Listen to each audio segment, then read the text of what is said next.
I took up my new position on the CBC announce staff officially on March 24th, 1974.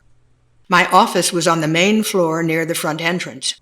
It was a good-sized, almost windowless room, furnished with threadbare stuffed chairs, a couple of dusty Chesterfields, and 2 small cigarette-burn desks.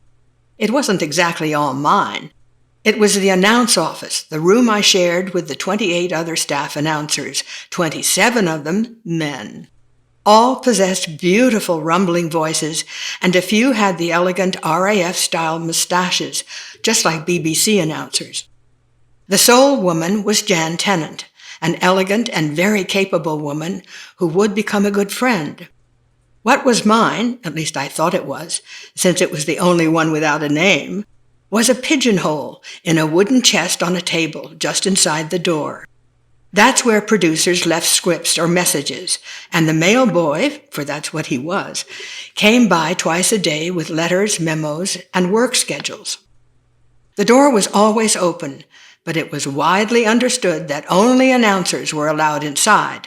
If there was any question about that, Dorothy White, who sat at a desk facing the door, would make it clear in a motherly sort of way that the office and the announcers were hers, and she was there to protect them.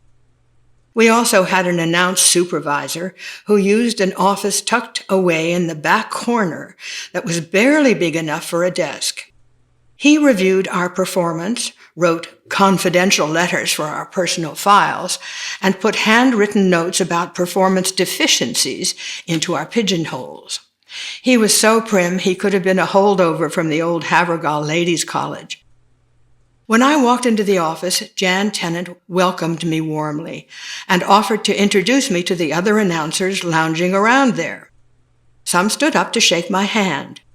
One of the small, mustached men lowered his newspaper enough to look us up and down.